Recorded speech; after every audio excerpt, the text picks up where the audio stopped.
Cache, after being leaked, has now been officially released by MrMaxim. Even though the map was mostly ready, let's talk about the remake, what it means for CS2, and of course, look at the changes right after Skins Monkey. Skins Monkey is an automated service that lets you trade skins instantly for a fee, sign up now, and get up to $5 bonus. Simply add items from your inventory, then find skins that matches your current balance. Site offers live support 24/7. You can also top up your balance if you're missing a few dollars, and there's a lot of skins to choose from. Visit my link down below to get to Skins Monkey. To start with, here's the CSGO version of the map, and here's the CS2 one. Right away, you'll notice some small layout changes and the removal of certain elevated positions, but we'll get to that. The CSGO version that we have now was already a remake of a previous CSGO version, which was also a remake of another version, but this one looked pretty good already.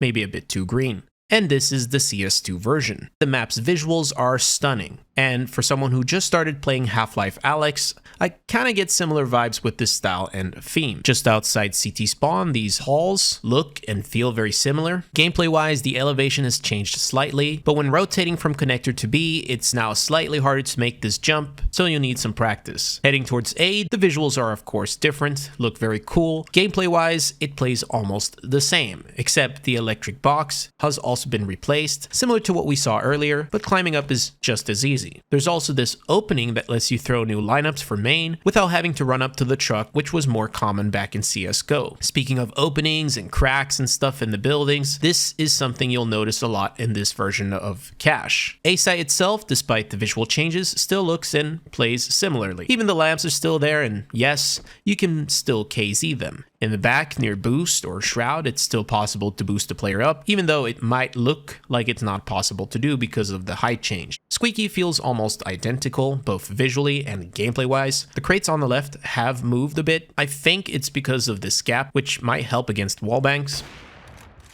Here's the room next to it, which remains very familiar, and just outside, the new CS2 visuals shine, but it plays out pretty much the same. Then if we go back towards A main, a big change here is that the ceiling is much higher now, with also some open windows for utility. This wasn't possible in CSGO, so it changes how the map is played significantly. And the crates in the corner to the right are not as high up as they used to be, which was often used by CTs to push their own A main smokes to spot enemies above it, which was then often countered by T's pre-firing that angle. Moving on, T-spawn is pretty much the same as before, but with the obvious visual upgrade. From this angle, it looks very similar, except for the small staircase on the left, but even the truck is in the same spot, and the tires on your way to B are still there. This area known as Sunroom before A main is still sunny, sunnier in CS2, but notice how the structures and roof are much more open now, similar to A main. The famous windows on the left are moved even more to the left, but there are way more spots to throw utility into the site. Now, some of these windows can't be broken, which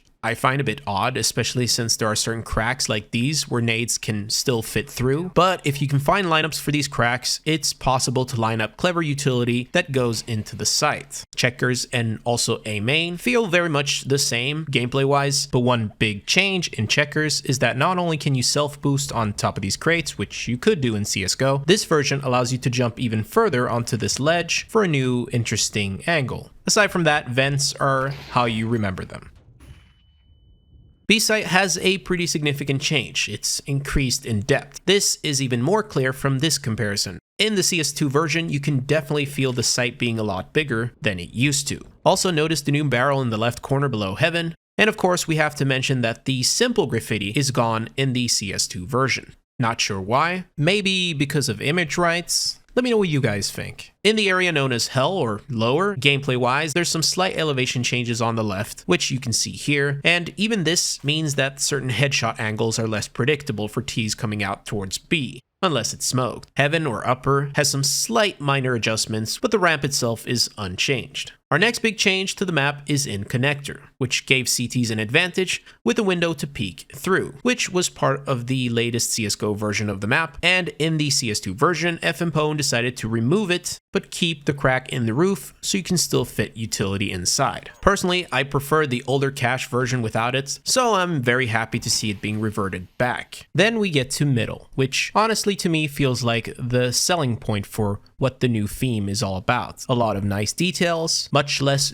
green overall, but still colorful in places where it makes it stand out, but in a very good way. However, the boost has been significantly changed since this was normally a privileged T-side boost, but now it's made easier for both teams. You can still self-boost if you have the skills. This reminds me of when I made a self-boost tutorial many years ago for old cache. That video had a huge impact on the channel's success, so if you remember it and you're still here with me, thanks a lot, guys. But setting that aside, you'll notice this corner has been blocked off, which is an interesting change and makes playing from this area less comfortable for Ts. Garage is mostly the same, but there's some new elevation in this corner which might come in handy for middle. But that ends the tour of the map, so you know what to expect. In my opinion, these changes will make cache feel very similar when you play it, but still have that freshness to it, especially with the visual overhaul for CS2. All of this is very important right now, especially since it cannot be understated how massively hyped this map is right now. Everyone is talking about it. Now this obviously brings up the question whether Valve will respond with an update alongside its release. They did increase the workshop map size to 3 GB, which was specifically meant for cache, so it's very possible they're planning to drop something with it. However, Jason Lake, founder and CEO of Complexity, mentioned that it might be unlikely for Valve to use this officially. The current rumor is that FN might not be interested in selling the map to Valve to give them the rights to use it however they want or gain full ownership over it. But I don't know the exact legal details. More importantly, this is all just rumors.